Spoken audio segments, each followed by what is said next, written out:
దేవుని యొక్క వాక్యాన్ని ధ్యానం చేసుకుందాం.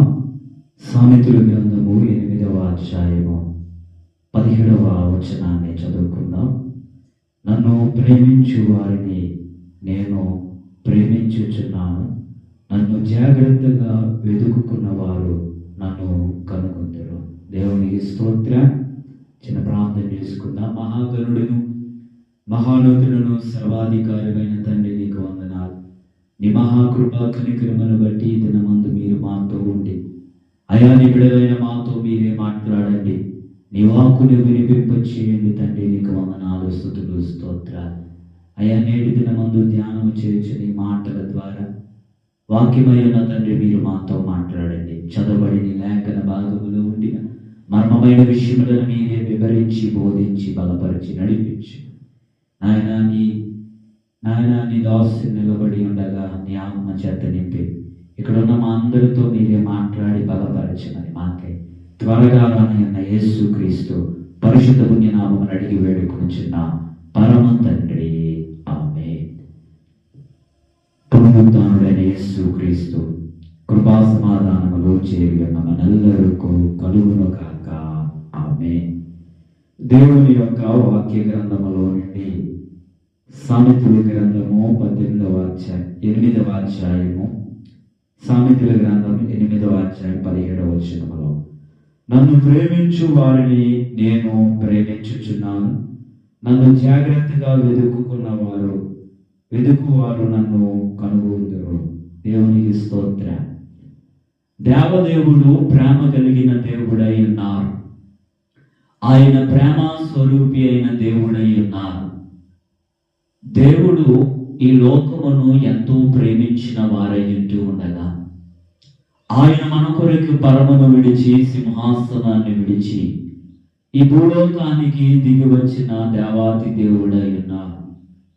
ప్రతి మానవుని యొక్క పాప భారం ఆయన పైన వేసుకుని సిలువలో బలియాగమై ఆయన మరణించి సమాధి చేయబడి పునరుత్థానుడై తిరిగి లేచిన గొప్ప దేవుడై ఉన్నారు. దేవునికి స్తోత్రం. మన దేవుడు ప్రేమను గురించి మనం చెప్పుకోవాలంటే పాపులమైన మన కొరకు ఆయన ఈ భూలోకానికి వచ్చి తన ప్రేమను కనపరిచారు. రోగుల మధ్యన పాపుల మధ్యన ఆయన సంచరించిన వారై ఉన్నారు. దేవునికి స్తోత్రం. గమనించండి, అనేకులను ముట్టి స్వస్థపరిచి సర్వలోక మానవుల పాపములు ఆయన పైన వేసుకుని సిలువలో బలియాగమైన వారై ఉన్నారు. దేవునికి స్తోత్రం. ఆ రీతిగా ఆయన తన ప్రేమను కనబరుచుచున్న సందర్భాలు మనం ఎరిగిన వారమే. గమనించండి, మానవుడు పాపము చేత బందీగా ఉంటూ ఉండగా ఆ పాప బానిసత్వం నుండి విడుదల కలుగజేసి ఆ పాపమునకు రావలసిన శిక్షను తానే భరించిన వారై తన ప్రేమను కనబరిచారు. దేవునికి స్తోత్రం. ఆ రీతిగా తన ప్రేమను కనబరుచుచున్న దేవుడు వాక్యము ద్వారా ఆయన అంటున్న మాట, నన్ను ప్రేమించు వారిని నేను ప్రేమించుచున్నాను. గమనించండి, మనం ప్రేమించినా ప్రేమించకపోయినా ఆయన ప్రేమించే దేవుడే. అయినప్పటికీ ప్రత్యేకంగా ఈ మాట ఎందుకు తెలియపరుస్తున్నాడు అని అంటే, దేవుడు మనము ఆయనను ప్రేమించే వారమై ఉండాలి. 21వ వచనంలో మనం గమనించినట్లయితే, నన్ను ప్రేమించు వారిని ఆస్తికర్తలుగా చేయుదును, వారి నిధులను నింపెదను అనే మాట. దేవునికి స్తోత్రం. ఆయనను ప్రేమించు వారిని ఆస్తికర్తలుగా దేవుడు చేసే దేవుడై ఉన్నారు. గమనించండి, కనుక దేవునిని మనం ప్రేమించే వారమై ఉండాలి. ఈ రోజున మనుషులను మనం ప్రేమించగలడం కొంత ఈజీగా ఉండే పని అయి ఉంటుంది. కానీ దేవునిని ప్రేమించడం అనేది కొంత కష్టమైన పనిగా ఉంటుంది. ఎందుకు అనంటే, దేవుడు గమనించండి, మనుషులంటే ఒక రూపాన్ని కలిగిన వారే మన మధ్యన ఉండేవారై ఉంటూ ఉన్నారు. కానీ దేవుడు ఆత్మరూపిగా ఉంటూ ఉన్న దేవుడై ఉన్నారు. ఆత్మరూపిగా ఉండిన ఆ దేవుడిని మనము ప్రేమించే వారమై ఉంటాం. ఎలా మనం ప్రేమించగలుగుతాం? ఆత్మరూపిగా ఉండిన దేవుడిని మనం ఎలా ప్రేమించగలుగుతాము అనే మాటనే ఈ దినమందు మనము వాక్యము ద్వారా ధ్యానం చేయబోతూ ఉన్నాం. గమనించండి, ప్రేమించుట, ఆయనను మనం ప్రేమించే వారమై ఉండాలి. ఆయన కూడా మన నుండి కోరుతున్నది అదే. నేను మిమ్మల్ని ప్రేమించుచున్నాను, మీరును నన్ను ప్రేమించుడి అనే మాట. ఈ రోజున దేవుని బిడ్డలుగా మనం ప్రేమించే వారమై ఉండాలి. ఎవరిని ప్రేమించాలి అని అంటే మన దేవుడిని ప్రేమించాలి. ఆయన మనల్ని సృష్టించిన సృష్టికర్త అయిన దేవుడై ఉన్నాడు. మనలను రక్షించిన రక్షణకర్త అయి ఉన్నాడు. మనల్ని బలపరచుచు నడిపించుచున్న పరిశుద్ధాత్మ దేవుడై ఉన్నాం. కనుక ఆ దేవునిని మనము ప్రేమించే వారమై ఉన్నాం. ఆత్మరూపిగా ఉండిన దేవుణ్ణి ప్రేమించాలి అని అంటే ఎలా ప్రేమించగలుగుతామంటే ఆయనకు సంబంధించిన వాటిని మనం ప్రేమించగలిగితే ఆ పరమ దేవుణ్ణి మనం ప్రేమించే వారమై ఉంటాం. దేవునికి స్తోత్రం. కనుక ఆయనకు సంబంధించేవి ఏంటి అని వాక్య గ్రంథం అందు కొన్నిటిని మనము ఈ కొద్ది నిమిషాలు జ్ఞాపకం చేసుకుందాం. మొట్టమొదటిగా ఆయనకు సంబంధించిన ప్రాముఖ్యమైనది లోకములో ఉన్నది ఏంటి అని అంటే ఆయన మందిరమై ఉన్నది. దేవునికి స్తోత్రం. గమనించండి, ఈ ప్రత్యేకమైన ఈ రోజున మనం ఏకీవించిన ఈ స్థలం ఏదైతే ఉందో ఇది దేవుని మందిరమై ఉన్నది. ఆయన మనతో మాట్లాడడానికి, మనము ఆయనతో మాట్లాడడానికి ఏర్పాటు చేయబడిన పరిశుద్ధ స్థలమే దేవుని మందిరం. దేవునికి స్తోత్రం. వాక్య గ్రంథం అందు కీర్తన గ్రంథము 26వ కీర్తన 8వ వచనాన్ని ఒకసారి చదువుకుందాం. యెహోవా నీ నివాస మందిరమును, నీ తేజో మహిమ నిలుచున్న స్థలమును నేను ప్రేమించుచున్నాను. దేవునికి స్తోత్రం. ఆయన నివాస మందిరం అనగా దేవుని నివాస మందిరం అనగానే ఈ దేవాలయముగా దేవుని మందిరాలుగా ఏర్పాటు చేయబడి ఉన్నాయి. కీర్తన గ్రంథములో అంటున్న మాట ఏంటంటే ఆయన నివాస స్థలము, ఆయన తేజో మహిమ నిలుచు స్థలమును నేను ప్రేమించుచున్నాను. దేవునికి స్తోత్రం. ఈ రోజున మందిరాన్ని మనం ప్రేమించే వారమై ఉండాలి. గమనించండి, మందిరాన్ని ప్రేమించడం అనేది చాలా ప్రాముఖ్యత అండి. ఆయనను ప్రేమించే ఆశ కలిగే ప్రతి వారు కూడా మందిరం పైన ప్రేమను పెంచుకునే వారమై ఉండాలి. గమనించండి, ఈ రోజున చాలా మంది ఒక మాట అంటూ ఉంటారండి, దేవుడు అంటే మాకు చాలా ఇష్టం అండి, ప్రభు అంటే మాకు చాలా ప్రేమ అండి, కానీ ఎక్కడికి రాలేము అంటే మందిరానికి రాలేము అనే మాటలు వినబడుతున్నాయి. నేను అంటాను ఒక మాట, దేవుడు ఉండే స్థలమును ప్రేమించలేకపోతే దేవునిని మనము ప్రేమించలేము. ఈ మాటను గమనించి, కనుక మొట్టమొదటిగా నీకు దేవుని పైన ఉండిన ప్రేమను కనపరచాలంటే ఆయన మందిరాన్ని మనం ప్రేమించేవారమై ఉన్నాం. గమనించండి, కోరాహు కుమారులు కీర్తన గ్రంథమందు రాసిన మాట ఒకసారి చదువుకుందాం.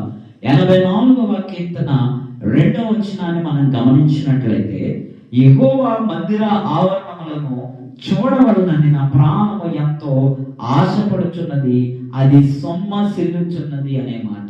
దేవునికి స్తోత్రం. ఆలోచించండి, కోరాహు కుమారులు మాట్లాడుతున్న మాట, ఆయన మందిర ఆవరణములు చూడవలనని నా ప్రాణము ఎంతో ఆశపడు. ఈ రోజున గమనించండి, దేవుడు మన కొరకు ఇచ్చిన ఈ మందిరం చాలా శ్రేష్టమైనది. ఈ మందిరాన్ని చూడాలి, ఈ మందిరంలో ఏకీభవించాలి, మందిరంలో నేను అడుగు పెట్టాలని ఆశ మనలో ఉండాలి. ఆ ఆశను బట్టి తన ప్రాణం ఎంతో ఆశపడుతూ అది ఏమైపోతుందంట, సొమ్మసిల్లిపోతుంది. ఈ రోజున గమనించి, మందిర ద్వారములు తెరవబడ్డాయంటే ఆ మందిరంలోనికి నేను రావాలనే ఆశ మనలో ఉండాలి. ఆ మందిరాన్ని మనం ప్రేమించాలి. ఈ రోజున చాలా మంది మందిరానికి రాలేకపోతున్నారు, మందిరంలో ఏకీభవించలేకపోతున్నారు. గమనించండి, ఇంటిలోనే ఉంటే చూడండి, మనం క్రమాల్లో చదువుకుంటాం ఒక మాట, ఇంటిలో ఉంటే ప్రార్థన చేసుకుంటే చాలా, గుడికి ఎందుకు వెళ్ళవలనను తలంపు సాతాను యొక్క తలంపు అనే మాట. అంటే ఆలోచించండి, మందిరానికి రాకపోవడము అనేది సాతాను పెట్టే తలంపై ఉంటుంది. ఈ రోజున మందిరములోనికి మనం రావాలండి, మందిరాన్ని మనం ప్రేమించాలి. మందిరాన్ని ప్రేమించేవాడు దేవుడిని ప్రేమించేవాడు అయి ఉంటున్నాడు. వాక్యములో కొన్ని మాటలు ఈ కోరాహు కుమారులు అంటున్న మాట, జీవం గల దేవుని దర్శించుటకు నా హృదయము నా శరీరము ఆనందముతో కేకలు వేయించున్నది అనే మాట. దేవుడికి స్తోత్రం. అంటే మనలో అట్టి ఆశను మనం కలిగి ఉండాలండి. దేవుని మందిరాన్ని లేక దేవుని నివాస స్థలాన్ని ప్రేమించాలి. అయితే దేవుని మందిరాన్ని ప్రేమించుటలో కూడా ఎలా మనం ప్రేమను కనపరుచుకోవాలంటే, మొట్టమొదట దేవుని మందిరానికి ఏకీభవించుట ద్వారా, అంటే క్రమము తప్పకుండా ఎప్పుడు మందిరం తెరవబడిందంటే అప్పుడు ఆయన మందిరములో ఉండులాగా నీ ప్రేమను నువ్వు దేవునికి కనపరచాలి. ఈ రోజున దూరమని, భారమని, రోగమని, బలహీనతని ఎక్కడికి రాలేకపోతున్నారంటే దేవుని మందిరానికి రాలేకపోతున్నారు. ఆలోచించండి, దేవుని మందిరానికి ఏకీభవించుట ద్వారా ఆయన మందిరాన్ని ప్రేమించే వారం అవుతాం. ఆయన మందిరాన్ని ప్రేమించడం అంటే అర్థం ఏంటంటే దేవునిని మనం ప్రేమించుట. దేవునికి స్తోత్రం. రెండవదిగా, దేవుని మందిరములో పనిచేయుట ద్వారా కూడా ఆ మందిరాన్ని మనం ప్రేమించే వారమై ఉంటాం. ఈ రోజున ఒక వ్యక్తికి మన ప్రేమను కనపరచాలి అంటే వారికి ఉపయోగపడే పనులు మనం చేస్తూ ఉంటాం, వారికి సహాయాలు చేస్తూ ఉంటాం. ఇవన్నిటి ద్వారా ఆ వ్యక్తిని మనం ఎంతగా ప్రేమిస్తున్నామో కనపరచబడుతుంది. ఈ రోజున దేవుని మందిరంలో పనిచేయటం ద్వారా కూడా మనం ఏమై ఉన్నామంటే ఆయన మందిరాన్ని మనము ప్రేమించిన వారమై అవుతాం, ఉండేవారమై ఉంటూ ఉన్నాం. ఇక మూడవదిగా, దేవుని మందిరములో ఉపయోగపడే వారమై ఉండాలి. దేవునికి స్తోత్రం. ఉపయోగపడటము, పని చేయడం రెండు చాలా వేరు పదాలనే మాటలు మీకు తెలియపరుస్తున్నాను. పని చేయడం అని అంటే శుభ్రాలు చేయడం, లేక మందిరానికి ఉపయోగపడే కొన్ని పనులు చేయడం.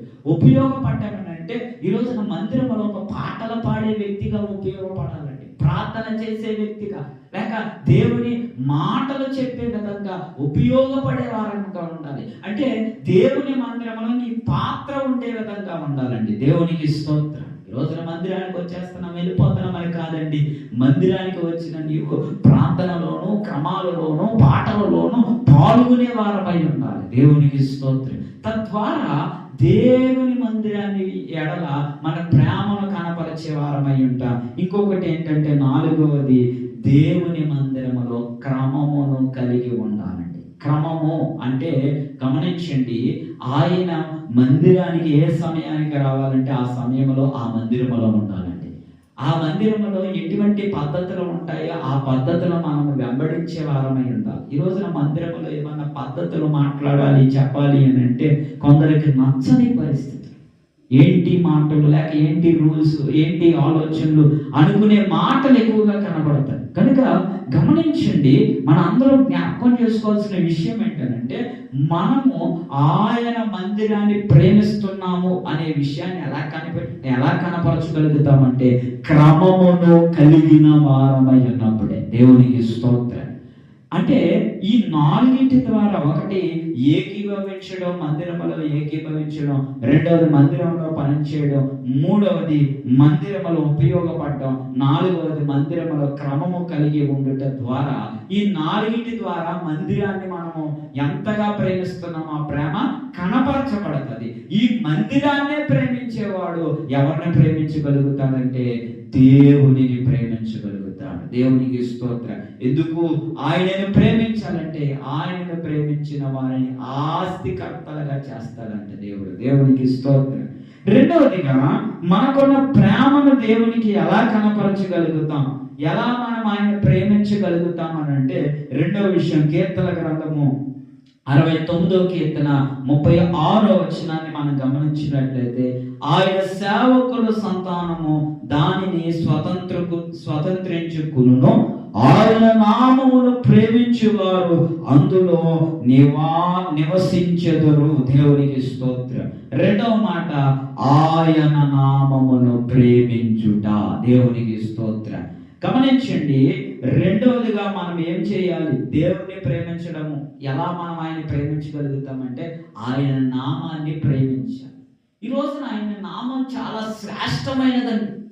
ఆయన నామము శక్తి కలిగిన నామం. ఆయన నామము అనేకులకు అనేకమైన విషయాల్లో ఆదరించే నామం, ఆదుకునే నామం, స్వస్థపరిచే నామం. ఆ నామమును మనము ప్రేమించే వారమై ఉండాలి. ఈ రోజున ఆయన నామాన్ని పలుకుటానికి కానీ, ఆయన నామాన్ని గురించి చెప్పడానికి అంతగా ముందుకు రాలేని పరిస్థితి. ఆయన నామం చాలా గొప్పది.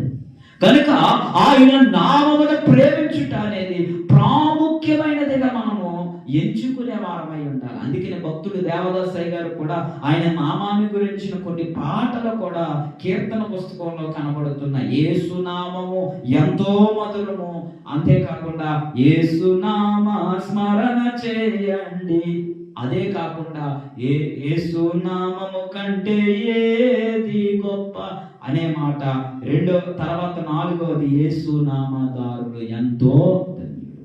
గమనించండి, ఈ పాటలన్నీ కూడా ఆయన నామాల గురించే రాయబడ్డాయండి. అంటే ఆయన నామం ఎంత గొప్పదో, అంటే భక్తుడు దేవదాసయ్య గారు కూడా ఆయన నామాన్ని ఎంతగా ప్రేమిస్తున్నారు. ఆ నామముల పైన పాటలు రాసిన వారై ఉన్నారు. ఈ రోజున పాటలు పాడుకుంటున్న మనం పాడుకునే వారమే కానీ కాకుండా ఆయన నామాన్ని మనం ప్రేమించే వారమై ఉండాలి. దేవునికి స్తోత్రం, దేవునికి స్తోత్రం. ఒకానొక సందర్భంలో దేవాతి దేవుడు మోషే గారితో మాట్లాడుతున్న సందర్భంలో ఆ పొద దర్శనము ద్వారా మీరు గమనించినట్లయితే దేవుడు ఐగుప్తు ప్రాంతానికి మోషే గారిని వెళ్ళమంటారు. ఇశ్రాయేలును విడిపించి తీసుకుని రావాలి అనే మాట అన్నప్పుడు మోషే గారు అంటారు, ఏమని అంటారు అంటే, నీ పేరేంటి అడిగినప్పుడు నేనేం చెప్పాలన్నప్పుడు ఆయన పేరు గురించి ప్రస్తావిస్తూ అక్కడ అంటున్న మాట ఏంటంటే, కీర్తన గ్రంథం ఆది కాండము 3వ అధ్యాయం 15వ వచనంలో, నా నామం ఇది తరతరములకు, ఇది నా జ్ఞాపకార్థ నామం అనే మాట. దేవునికి స్తోత్రం. తరతరములో జ్ఞాపకం ఉండే నామము దేవుని నామం. రోజున చాలా మంది కొంతమంది అంటూ ఉంటారు, ఒకప్పుడు ఆ వ్యక్తికి చాలా గొప్ప పేరు ఉండేదండి, ఇప్పుడు ఎలా ఉన్నదంటే ఆ పేరు మొత్తం పోయింది. అంటే పేరు పోవడం అంటే పెట్టబడిన పేరు కాదు. ఈరోజు పేరు ప్రవర్తనకు లేక జీవించుచున్న విధానమునకు సాదృశ్యమై ఉంటుంది. దేవుడు తన నామం ఏదైతే ఉందో ఆయన నామానికి అర్థం వచ్చి ఏ అర్థాలు ఉన్నాయో ఆ అర్థం ప్రకారంగానే ఆయన నామము పనిచేసిందండి. దేవునికి స్తోత్రం. కనుక ఆయన నామాన్ని మనం ప్రేమించాలి. ఆయన నామము చాలా శ్రేష్టమైన నామం కనుక ఆయన నామమును ప్రేమించుట అనేది ప్రాముఖ్యత. ఆయన నామంలో చాలా గొప్ప శక్తి ఉందండి. అపోస్తుల కార్యములో 3వ అధ్యాయం 5-6 వచనాలను మనం గమనించినట్లయితే, పేతురు యోహాను గారు మందిరాన్ని దగ్గరికి వెళ్ళినప్పుడు, పేతురు యోహాను గారు మందిరం యొద్దకు వెళ్ళినప్పుడు ఆ మందిరం బయట ఒక పుట్టిక నుండి కుంటివాడుగా ఉండిన ఒక వ్యక్తి ఉన్నాడు. వాడు ఆ వ్యక్తి ఈ పేతురు యోహానును చూచి వారు ఏమన్నా ఇస్తారేమో అని ఆశపడినప్పుడు పేతురు గారు అంటున్న మాట ఏంటంటే, నీకు ఇచ్చుటకు మా దగ్గర వెండి బంగారము లేదు, కానీ గమనించింది యేసు నామము ఉన్నది, ఆ నామము ద్వారా యేసు క్రీస్తు నజరేయుడైన యేసు క్రీస్తు నామమున నడువమని చెప్పారండి. దేవునికి స్తోత్రం. వెంటనే ఆయన యేసు క్రీస్తు నామాన్ని పలకగానే గమనించండి ఆ పుట్టిక నుండి కుంటివాడుగా ఉండిన వ్యక్తి లేచి నిలబడ్డాడండి. దేవునికి స్తోత్రం. వాడితో పాటు ఏకమై అదే మందిరానికి వెళ్ళాడండి. దేవునికి స్తోత్రం. కనుక ఆయన నామమును ప్రేమించాడు. ఒకానొక సమయమందు ఒక సేవకుడు ఒక ప్రాంతానికి వెళ్ళాడు, కొత్తగా సేవను ప్రారంభించాడు. ఆ ప్రారంభంలో ఆయా ఇంటికి వెళ్ళి ప్రభువును నమ్ముకుంటే అని చెబుతూ ఉన్నాడు, ఆయా వారికి సువార్త చెప్తున్నాడు. గమనించండి, అయితే ఒక ఇంటికాడ ఒక వ్యక్తి రోగముతో ఉన్నాడు, మంచం మీద ఉన్న పరిస్థితి, ఇంకా ఆ వ్యక్తి మరణ గడియల్లో ఉన్న పరిస్థితి కనబడుతుంది. అయితే అక్కడ ఉన్నవారు పలానా సేవకుడు ఉన్నాడు కదా, కొత్తగా వచ్చాడు కదా, అతనితో ప్రార్థన చేసుకుంటే స్వస్థత కలుగుతుందని నమ్మి ఆ వ్యక్తిని పిలిచారు. వచ్చేసరికి ఇల్లు మొత్తం జనం ఉన్నారు.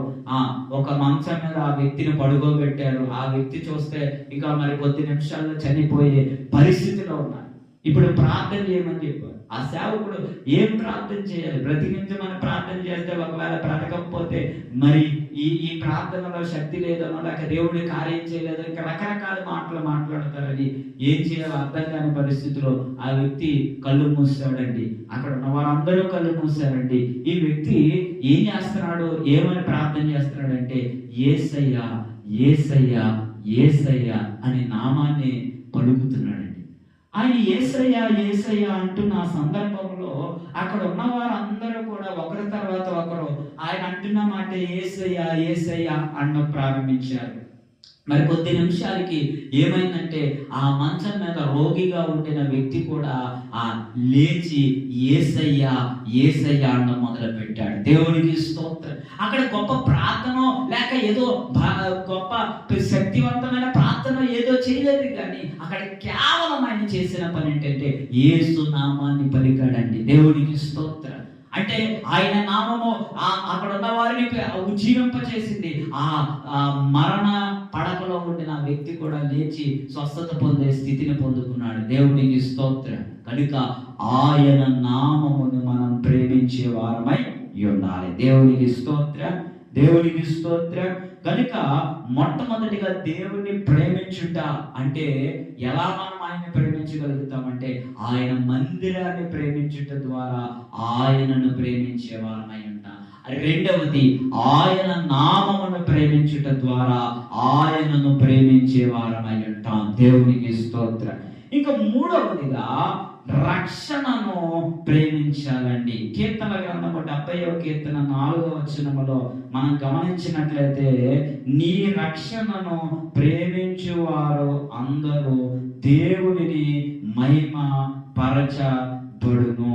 దేవుడు మహిమ పరచబడును నీ రక్షణ ప్రేమించు వారందరూ. ఇంకా మూడవదిగా రక్షణను మనం ప్రేమించాలండి. మనం పొందుకుంటున్న రక్షణ సామాన్యంగా మనకు వచ్చింది కాదండి.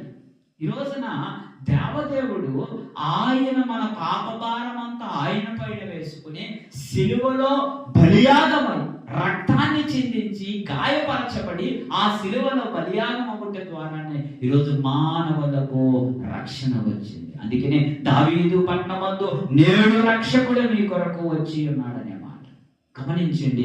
ఈరోజు ఆయనే స్వయంగా తన రక్షణ మనకిచ్చే దేవుడై ఉన్నాడు.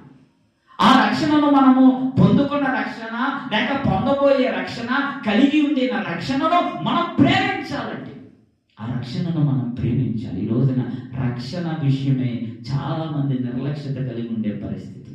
అపోస్తలుడైన పౌలు సేవలో మరి గమనించినట్లయితే వారి చెరసాల్లో ఉన్నప్పుడు ఆ చెరసాల నాయకుడు బెత్తములతో కొట్టి వారిని ఇబ్బంది పెట్టిన పరిస్థితులు కనబడుతున్నాయి. కానీ వారైతే కీర్తన పాడు చూస్తూ స్థుతించారండి. ఒక భూకంపం వచ్చింది, ఖైదీలు అందరూ విన్నారు. విన్నవారు ఒక్క ఖైదీ కూడా అక్కడ నుండి పారిపోయారు. చెరసాల నాయకుడు భయంతో రాగా చనిపోవాలనుకున్న పరిస్థితుల్లో నువ్వేమీ హాని చేసుకోవద్దు, మేము అందరం ఇక్కడే ఉన్నామని అపోస్తలుడైన పౌలు చెప్పాడు. దేవునికి స్తోత్రం.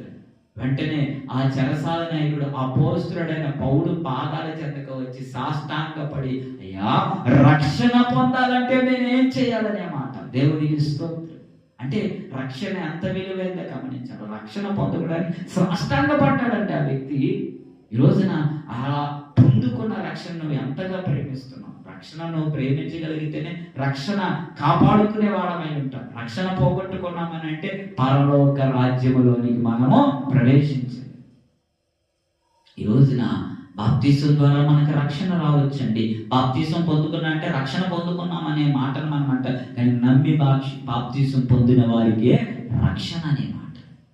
ఎంత రక్షణను మనం ప్రేమిస్తున్నాం, ఎంతగా రక్షణను మనం ప్రేమించగలుగుతున్నాం గమనించండి. ఈరోజు రక్షణను దేవుడు నీకు అనుగ్రహించిన రక్షణను ప్రేమించావు అంటే అర్థం ఏంటంటే ఆయనను మనము ప్రేమించినట్లే. దేవునికి స్తోత్రం. ఈ రోజున దేవుణ్ణి మనం ప్రేమించాలంటే రక్షణను మనం ప్రేమించగలిగితేనే ఆయన మనం ప్రేమించినట్లు. దేవుని మందిరాన్ని ప్రేమిస్తున్నామని అంటే ఆయనను ప్రేమించినట్లు. ఆయన నామాన్ని మనం ప్రేమిస్తున్నామంటే ఆయనను మనం ప్రేమించినట్లు. దేవునికి స్తోత్రం. ఇంకా నాలుగవదిగా కీర్తన గ్రంథం 119 కీర్తన 165 వచనాన్ని మనం గమనించినట్లయితే 119 కీర్తన 165 వచనం. నీ ధర్మశాస్త్రము ప్రేమించే వారికి ఎంతో నెమ్మది కలదు. గమనించండి. నాలుగవదిగా ధర్మశాస్త్రమును ప్రేమించాలి. ధర్మశాస్త్రం అంటే ఒక విధంగా చెప్పాలంటే దేవుని వాక్యాన్ని మనం ప్రేమించాలండి. ఈ రోజున వాక్యము ఏమై ఉన్నది, ఎవరై ఉన్నారంటే వాక్యము దేవుడై ఉన్నాడు. అంటే వాక్యాన్ని ప్రేమిస్తున్నామంటే ఎవరిని ప్రేమిస్తున్నట్టే స్వయంగా దేవుడిని ప్రేమిస్తున్నట్టు. మన చేతిలో ఉండిన వాక్య గ్రంథం చాలా గొప్పదండి. ఆ వాక్య గ్రంథం ఏదైతే ఉందో ఈ వాక్యాన్ని ఎవరు ప్రేమించగలుగుతారో వారి దేవుడిని ప్రేమించే వారే ఉన్నారు. దేవునికి స్తోత్రం, దేవునికి స్తోత్రం. అందుకనే కీర్తన గ్రంథం 1వ అధ్యాయం 2వ వచనంలో మనం గమనించినట్లయితే, యెహోవా ధర్మశాస్త్రమందు ఆనందించుచు దివారాత్రులు దాన్ని ధ్యానించువాడు ధన్యుడు. రోజున వాక్యాన్ని ప్రేమించదు. వాక్యం మనను ఆదరించేదండి. వాక్యం మనల్ని బ్రతికించేది. వాక్యం మన పాదములకు దీపమై ఉన్నది. వాక్యం 2 అంచెల గల వాడి గల ఖడ్గమై ఉన్నదండి. కనుక ఆ వాక్యాన్ని మనం ప్రేమించాలి. వాక్యాన్ని ప్రేమించడం అంటే స్వయంగా దేవుడిని ప్రేమించడం. కనుక ఈ మాటలు వింటున్న వారులారా, నీవు వాక్య గ్రంథమును ప్రేమించే వారివై ఉండాలి. గమనించు, ఈ రోజున దేవుడిని ప్రేమించాలనే ఆశ, అయ్యా దేవుడు అంటే మాకు చాలా ఇష్టం అండి, దేవుడు అంటే మాకు ప్రేమ అండి. అయితే ఆ ప్రేమను ఎలా కనపరచగలుగుతున్నామంటే ఆయన మందిరాన్ని ప్రేమించాలండి. ఆయన నీ కొరకు నా కొరకు ఆయన మనతో గడుపుటకు ఏర్పాటు చేయబడింది మందిరం అండి. ఇది పరిశుద్ధమైన స్థలం. ఈ మందిరాన్ని మనం ప్రేమించాలి. రెండవది, ఆయన నామాన్ని మనము ప్రేమించే వారమై ఉండాలి. దేవునికి స్తోత్రం. ఆయన నామం శ్రేష్టమైన నామం, శక్తి కలిగిన నామం, స్వస్థపరిచే నామం. ఆయన నామము అనేకులకు తరతరములకు జ్ఞాపకార్థమైన నామం. ఆ నామము ఏదైతే ఉందో ఆయన నామాన్ని మనం ప్రేమించాలి. ఇంకా మూడవది, రక్షణను ప్రేమించాలి. ఈరోజు నీవు పొందుకున్న రక్షణ చాలా విలువైనదండి. అది జాగ్రత్తగా మనం కాపాడుకొని ఆ రక్షణ పైన మనం ప్రేమ కలిగిన వారమై ఉండాలి. రక్షణను ప్రేమించేవాడు ఆ రక్షణ ఎట్టి పరిస్థితుల్లో పోగొట్టుకోకుండా చూసుకునేవాడై ఉంటాడు. ఇంకా మనం గమనించినట్లయితే నాలుగవదిగా, ఆయన ధర్మశాస్త్రమును, దేవుని వాక్యమును మనము ప్రేమించే వారమై ఉండాలి. వాక్యము మనం ఏది చేయాలో, ఏది చేయకూడదో, ఏది తినాలో, ఏది తినకూడదో, ఎవరిని పూజించాలో, ఎవరిని పూజించకూడదు, అన్ని విషయాలు వాక్యములో ఉన్నాయి. వాక్యాన్ని ప్రేమించగలిగితే మనం తొట్టిల్లిపోయే వారంగా ఉండనే ఉన్నాం. వాక్యం మనను దేవుని మార్గంలోనే నడిపిస్తారు. వాక్యాన్ని ఎవరు ప్రేమిస్తారో వారు దేవునితో నడిచేవారై ఉంటారు. ఆయనతో నడిచే భాగ్యాన్ని పొందుకునేవారై ఉంటారు. కనుక ఈ వాక్యాన్ని వింటున్న వారులారా, మనము దేవుని ప్రేమించే వారమై ఉండాలి. ఎందుకు ఆయనను మనం ప్రేమించాలి అని అంటే, వాక్యమే చెబుతున్న మాట ఏంటంటే, నన్ను ప్రేమించు వారిని నేను ఆస్తికర్తలుగా చేయుదును అనే మాట. దేవునికి స్తోత్ర, దేవునికి స్తోత్ర. అంటే ఆయన ప్రేమించుట ద్వారా, ఆయనను ప్రేమించే వారమై ఉండుట ద్వారా, గమనించండి, ఆస్తికర్తలుగా దేవుడు చేసేవారై ఉన్నారు. దేవునికి స్తోత్ర, దేవునికి స్తోత్ర. గమనించండి, ప్రకటన గ్రంథం 2వ అధ్యాయము 4వ వచనంలో ఎఫెసీ సంఘంతో అంటున్న మాట ఒకసారి చివరిగా జ్ఞాపకం చేసుకుందాం. అయినను మొదట నీకుండిన ప్రేమ నీవు వదిలితివి, నేను నీ మీద తప్పు ఒకటి మోపవలసి ఉన్నది అనే మాట. అంటే ఎఫెసీ సంఘాన్ని గురించి దేవుడు చెప్తున్న మాట. మొదట ఉండిన ప్రేమ ఏమైపోతుందంటే అది తగ్గిపోయింది. అది వదిలిపెట్టిన వారై ఉన్నారు. అదే తప్పు నీ మీద మోపవలసి ఉన్నది. అంతా బాగానే ఉంది, కానీ మనం దేవుడిని ప్రేమించలేకపోతున్నామంటే, ఒక విధంగా చెప్పాలంటే మనం దేవుడిని విడిచిపెట్టిన వారమై ఉంటాం. దేవుడిని విడిచిపెట్టామనంటే మన బ్రతుకుకు అర్థమే ఉండని పరిస్థితి. కనుక దేవుడిని మనము ప్రేమించే వారమై ఉండాలి. దేవునికి స్తోత్రం. ఎలా ప్రేమించాలో మనం ధ్యానం చేశాం. కనుక ఇట్టి లక్షణములు, ఇట్టి వాటిపైన మనం ప్రేమ కలిగి ఉంటే దేవుడిని ప్రేమించే వారమై ఉంటాం. అట్టి ధన్యత, దీవెన, భాగ్యం ప్రభువు మనందరికీ దయచేయునుగాక. ఆమేన్. అందరూ మోకరించినట్లయితే ప్రార్థన చేసుకుందాం. మహాగణుడును మహోన్నతుడును దేవాతి దేవానికి స్తోత్రాలు. అయ్యా, నిన్ను ప్రేమించాలనే మాటను మాకు తెలియపరిచిన దేవా, వీటిని ప్రేమించుట ద్వారా నిన్ను ప్రేమించే వారమై ఉంటామో ఆ మాటలు కూడా మీరు వివరించారు. ఈ వాక్యమును ప్రతి హృదయంలో భద్రపరిచి నాటింపచేసి వాక్యపు వెలుగులో నీ మార్గములో నడిపించమని మాకే త్వరగా రానిన్న యేసుక్రీస్తు పరిశుద్ధ నామమున అడిగి వేడుకొనుచున్నాం పరమ తండ్రి. ఆమేన్.